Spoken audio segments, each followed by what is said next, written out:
Hi, welcome to How to Present using Targeted Communications, whether you're talking to investors, clients, or you're even talking to your boss. And really, this is targeted towards selling because when you're communicating, oftentimes you're selling your idea, selling your concept, or selling yourself.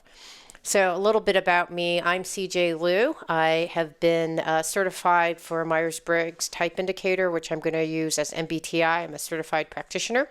I've been a business and career coach for the last 13 years, and I host and produce a self-help radio show called Fire It Up with CJ that you can find on YouTube and also on iHeart. My work experience is 20 years working in Fortune 500 companies like Microsoft, GE, and Clorox in a variety of different positions: marketing, business dev, product development, and finance. So what are we going to go over today? We're going to be talking about the objectives of this presentation, which is really targeted towards a sales professional, but can be used anytime that you're communicating with another person. I'm going to do a brief introduction to the Myers-Briggs type indicator. We're going to dive in this part one into introvert and extrovert and talk about not only how you can identify what your own preference is between introversion and extroversion, but also some communication tips on how you talk to someone who is the opposite of your type. And then at the tail end, we'll talk about a game plan and insights and get you a game plan on how to move forward. So what are the objectives? You're really, at the very end, going to be able to land your communication through a personalized approach, whether it's to investors or a client or your boss or your coworkers. I'm going to talk about the MBTI indicator framework, and you'll understand how different ways people think, act, and feel when you're communicating to them. You'll gain some insight on your preferred communication or sales style, and you'll learn how to spot client or the other person that you're talking to, what their needs are through their behavioral clues, and be able to talk their language. So first, an introduction to the MBTI assessment. What is the MBTI theory? It's a theory developed by Carl Jung, who's a psychologist. It's based off of work done by Carl Jung, who's a Swiss psychologist. And what Carl Jung was trying to do is understand the differences in people's behavior, and he found that they're related to how we prefer to use our minds. Now, what was brilliant is Catherine Briggs and her daughter Isabel Myers created a personality assessment to assess people based on Carl Jung's work. And it was really to look at, the assessment really looks at the innate ways we think, feel, and act, our personality, whether we're at home, work, or wherever it may be. The Myers-Briggs assessment was established in 1942. There are 1.5 million assessments given every year to Fortune 500 companies, governments, other businesses. And one of the reasons why is because there have been a lot of research with the Myers-Briggs with respect to predictability and reliability, which you can find a little bit more on the MBTI website. So it would be great if for folks listening on the web to just put your MBTI type, or at least what you think you are, whether you're extroversion or introversion, or some of these other four preferences I'm going to talk about next. Because I'm kind of curious who's listening, and I would like to see your feedback and your type. Okay, so let's talk about the preference pairs. The assessment reports really look at your natural preferences on four pairs of opposites. So there's extroversion or introversion. That you'll notice that when people talk about their MBTI type, they'll say, I'm an ENTJ, that's my type, or I'm an ISFP, or there's 16 different combinations in total. But when they refer to the first letter, E or I, that really describes the different ways that they direct and receive energy. So what I find interesting about this is if you're giving a presentation, half of the people in the room are going to be extroverts and half are going to be introverts, which I think is really interesting because oftentimes I think, at least in corporations, it's very biased towards extroverts. So you think most of the people there are extroverts, but no, it's really half and half. The second preference pair is whether you're S or N, sensing or intuition. What I also find interesting about, and this is different ways that you take in information, what I think is interesting about this is the percentage of people, and this is based on a U.S. poll. 70% prefer sensing, and 30% like to take in information through intuition. So what would that look like? If I were a sensing person, I would say I'd say, what does a slide look like? And they'd say, well, it looks like there's, two columns with squares in them that have the Myers-Briggs types in it. There are some percentages in quotes. They would talk about the factual things that can be measured in the here and now, whereas an intuitive person would like, oh, it seems like this is a tool to come up with some higher level concepts for ways that people can communicate better with each other. So they're less relying on facts and more drawing on higher level concepts that they themselves are coming up with. Let's talk about the third pair. The third pair is whether you're thinking or feeling, and these are opposite ways in which you decide and come to conclusions. What's interesting with this is that you'll notice that 60% of the men out there are thinking and 40% of the men are feeling, whereas for women, 35% are thinking and 65% are feeling. So this just shows you that there's some gender differences between ways of thinking and coming to conclusions. But you have to be careful. So if you're presenting to a woman, it doesn't automatically mean that she's a feeling-oriented type. So for example, I'm an ENTJ, and I follow in this minority. So you have to be careful with creating stereotypes on this. The last preference pair is whether people prefer judging or people prefer perceiving. And one way that you can tell, and I love this example, is someone once said to me, well, if you're planning a trip to Paris, the person who's judging would have already figured out the date, the time, what you're doing on Monday, Tuesday, Wednesday, Thursday, the restaurants that you're going to go to when you get to Paris, whereas the perceiving person would say, let's just figure it out when we get there. Let's go there and then decide day by day. So they're very different ways of orienting and approaching the outside world. Just going back to thinking or feeling real briefly, the example that was given in my introductory class was saying, okay, we actually have to cut the budget next year in half. How are you going to go about doing that? Well, the thinking person would come up with a plan. They'd actually figure everything out and come up with a rational, logical analysis based on data. That may include people, but the driving part of that would be trying to come up with a logical, rational answer. A feeling person would be looking and saying, there's no way, whatever we do, we're not cutting people. So we'll cut everything but people, because the people are the backbone of this company. They're more empathetic. They care about people. They care about values. They care about culture. All right, so let's talk about some of the things that I noticed from the conversations with MBTI practitioners and what the proper use of MBTI is. What MBTI is that it's a starting point. It helps you find your comfy home, where you naturally reside, your preferences. And really, when I think about my own type, it's been a place where, as a starting point and a launching point for me to grow towards wholeness. So I'm an extrovert. And what I've been trying to do is meditate, learn how to bring energy inward, as well as giving and receiving energy externally. So MBTI is really just a starting point from which to launch your own personal growth and ability to work with all different types of people. It's not designed for excuses or manipulation. When I was in class, someone said that they had been in a group where an introvert said, well, I'm not going to do the PowerPoints because I'm an introvert, so we should have someone who's an extrovert do the PowerPoint presentations. That's really not what this test is designed for. This assessment, rather, is designed for. I also heard comments during my class, oh God, I wish I'm an introvert, but I really want to be an extrovert. This is really, there's no judgment. There's no better or worse kind of preference or type. It's just preferences. And I think one of the best approaches is to love and appreciate your type. Because they're strengths. Each of the different types has strengths. So if you don't love and appreciate and own your type, you're also not appreciating and loving a good part of who you are innately.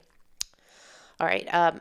When I'm going to be describing some of the different attributes of an extrovert or introvert or intuitive or sensing type, you will find that not all of the descriptions may fit you. In fact, you may find some of them fit and some of them don't. When I'm actually going over these slides, I'm showing you, generally speaking, you'll find that many extroverts prefer X. Many introverts prefer this way of navigating. So this is not a way to pigeonhole you into making, like, you don't have to check off every single thing that I'll be talking about. You may actually have different ways that some instances where you're introverted and some instances when you're extroverted. For example, a lot of the people in recent work groups have said, hey, well, I'm at work, I'm forced to be extroverted, but given a choice, I would prefer to be introverted. All right, so another great thing about the MBTI is it can be used, it's your personality, so it can be used in almost any business application. Myers-Briggs, I got, I wanted to know all the different applications, and I got a book. I got a folder that was probably 6 inches tall, full of information on how you can use Myers-Briggs for communication, decision-making, conflict resolution, transitions, career direction, etc., etc. It's a very deep and wide personality assessment. So we're really next going to show you, you'll have a live experience of what I mean in the last bullet. As I mentioned, the assessment is really 4 pairs of opposite preferences. We use both preferences in each pair, but when we have a choice, we use one more than the other. So to illustrate that example, we're just going to do a quick demo that you can do at home while you're listening to this video. So raise your hand. Okay, and then keep your hand up and raise your opposite hand.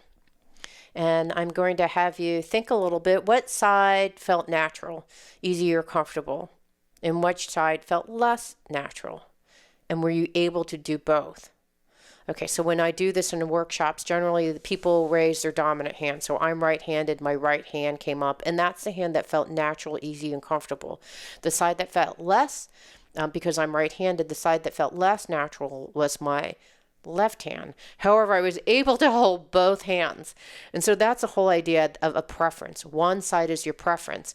And it doesn't mean that you can't, it means that you can actually do both sides, but that you have one side that you prefer. All right, now this presentation is really targeted towards raising money or communicating. Anytime you're communicating to someone and you want them to do something. All right, so here's what you want to avoid. You don't want the person to walk away saying, this person is thinking of his or her own needs. Instead, you want them to think, wow, this person is really thinking of me and what's in my best interest. So how do you do that?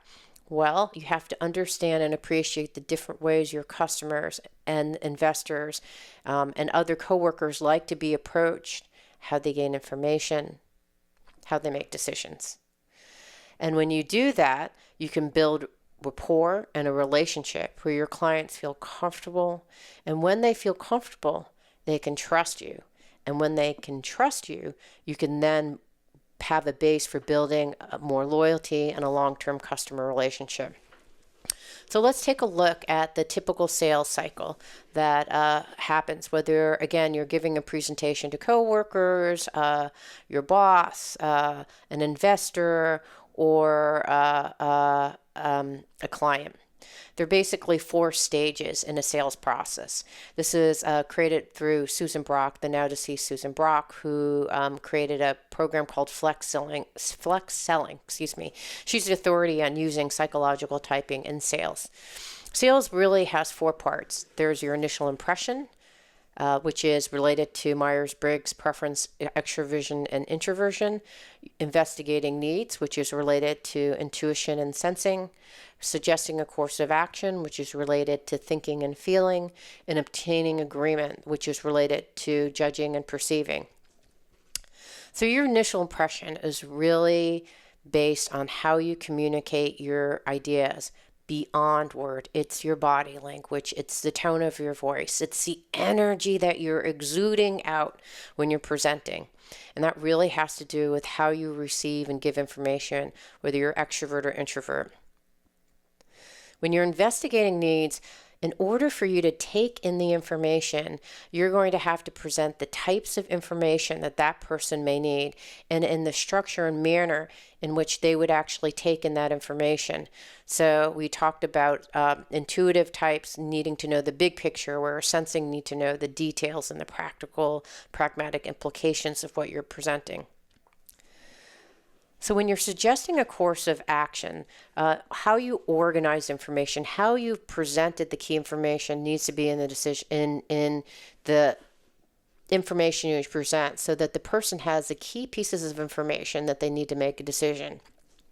For a thinking person, that would be your logical, rational analysis on why you think X should be done. For feeling, it would be, well, what are the impacts on people? How does it impact our culture? What does it look like in terms of our values? And then the last part is really, now you're about asking someone to make a decision, and how they make that decision should be about giving them control and freedom. So if you want to give J control, it would be saying, okay, here are the next steps after this presentation.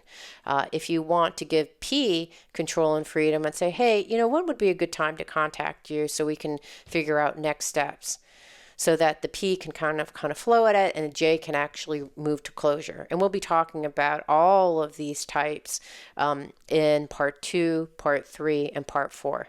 But now we're going to be focusing on extroversion and introversion.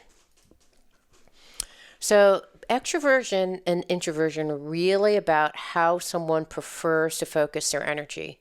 People who prefer extroversion may be in the, hey, let's just talk this over. That's kind of the energy that they have. They're enthusiastic. And what I'm going to do when I'm in this slide is actually project to you what an extrovert actually sounds like. They're going to be enthusiastic. Hey, thanks for being here. They're going to think out loud. What did you guys think? I don't know about that. They're going to cast a wide net of ideas. They're going to be talking about the meeting topic, but they'll also be talking perhaps about this image here. They'll be talking about the weather. They like to cast a wide net with their ideas. You'll notice if you were to see me right now and I'm talking like this, my body is leaned forward. My face has a lot of animation. Extroverts love brainstorming, and they love to process out loud during those brainstorming sessions. They like to think on their feet. They like to give lots of feedback when they engage with others. They want to share their ideas immediately. They're going to take initiative. If you say, hey, who's the person who actually wants to take this on? The extrovert will raise their hand. I'll do it. Because they're very action-oriented. And I love this because I think this summarizes that they're do, think, and then do. And so when you hear me talking as an extrovert, you'll notice I'm talking faster. I'm probably talking more than listening. I just want to talk and engage, and I want to see your faces, and I'm so excited. You'll notice that extroverts, they'll be in the meeting. They'll be in the meeting the ones who will interrupt and finish the sentences before people even are able to say their full sentence. They'll ask lots of questions. All right, so let's look at the equivalent picture for introverts.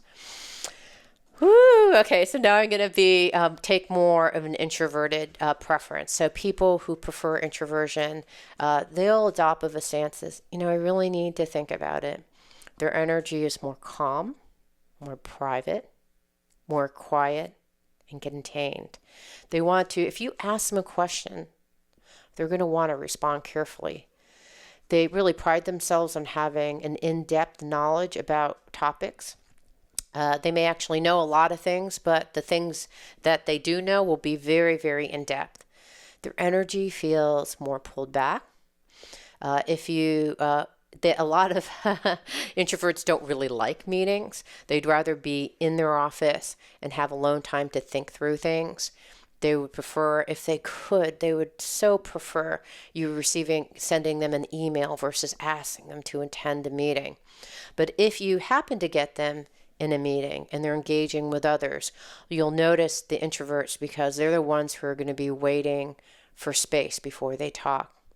You may be asking them a question or giving a presentation, and their faces won't give you any sense that they've even heard you. They may be thinking about what they're going to have for lunch.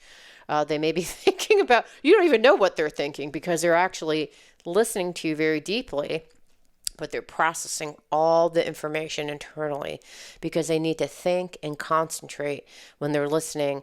And if you are going to try to change your mind, they really need some private time to think about something before they change your mind or decide what they'd like to do. This is a statement where the extrovert is do, think, do. The introvert is think, do, and then think some more. When I'm talking, you'll notice that I have a slower cadence. If you ask an introvert a question, hey, how was your day today? Good. They'll give you short answers. They have quiet voices. They'll be listening more than they're talking. You'll notice that they'll pause. And they're okay with silence. All right, so in the next section, what I'll ask you to do is pause this video, and I'll ask you to, this is in a work group, this would be talking to another person and sharing your style, what you think what your preference is, extroversion or introversion. And I'd like you to turn to your partner, or if you're alone listening to this video, just think about what happened during the last time you were in a meeting. You felt very, very drained or exhausted. What made it exhausting? What would you have needed for it to be energizing? And how this may be related to your type. So for those listening on the video, I would pause. If you're with a partner or a group, I would have you take 2 minutes apiece, and so a total of 4 minutes, and then come back, and if you're in a group, maybe share what your group came up with after you do this exercise. So I'm going to so hit pause, and when you come back, I'll be talking about the next slide. All right, so let's actually, and as you're doing that, I'm going to leave up this slide, which gives you kind of a summary of everything that I've talked about.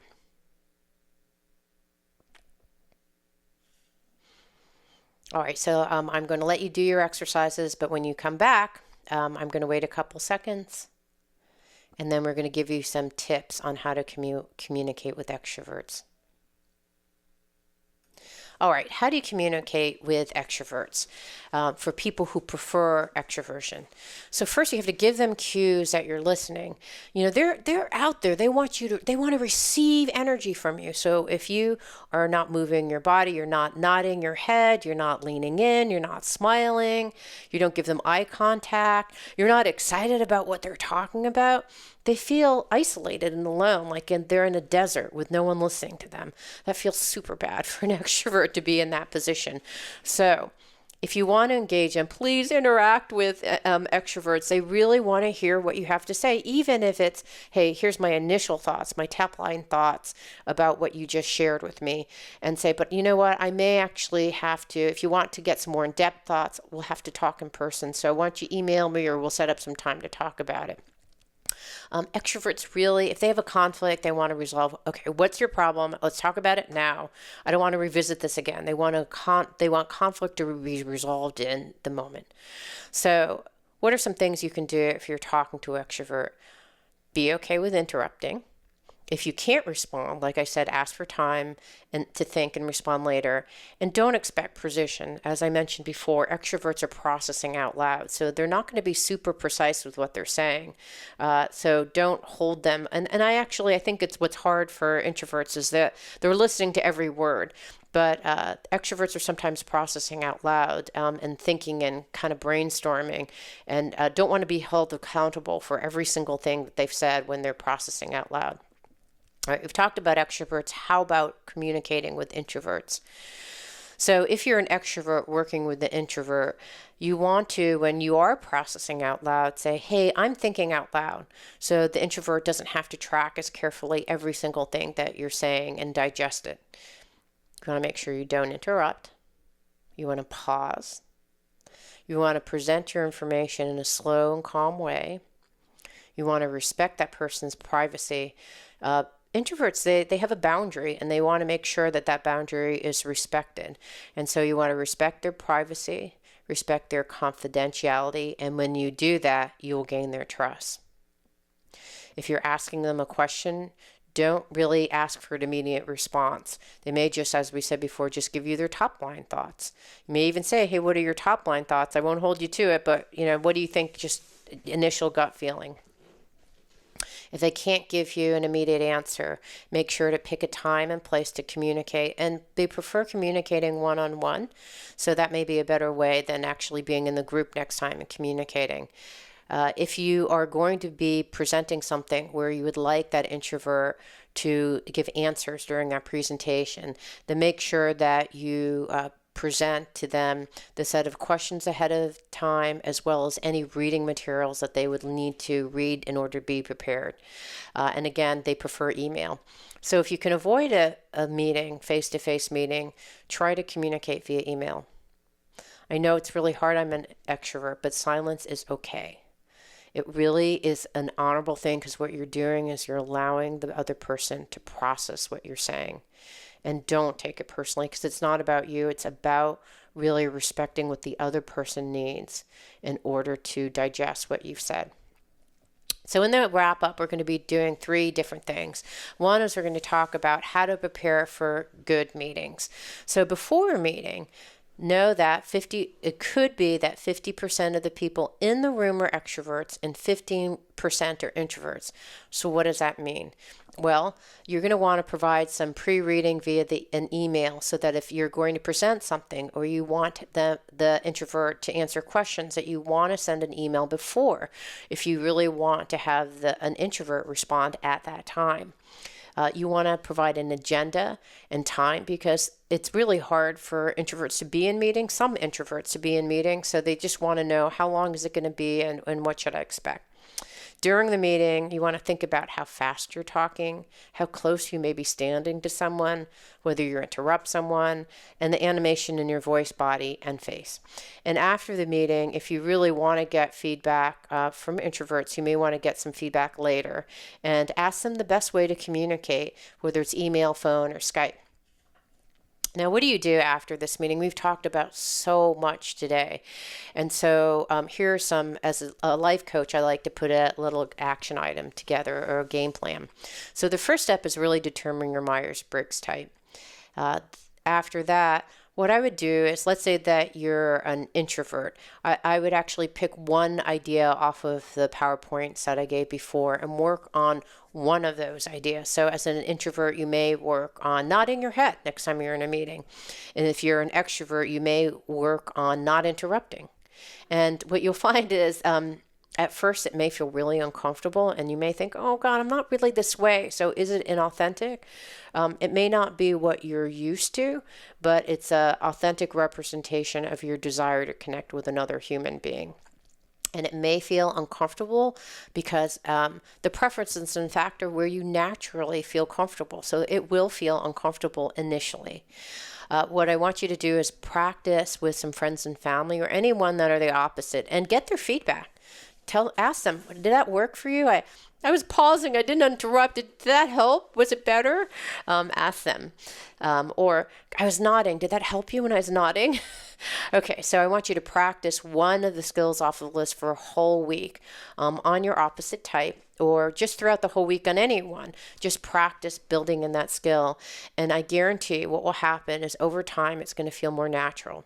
As I mentioned, get feedback and then refine, so that you can kind of do it in a more natural way. And after you conquer one skill off the list, and go on to the next one. So maybe, 4 or 5 weeks, maybe 15 weeks, depending on how many different things you want to try on that list, until you feel comfortable digesting and naturally responding to types.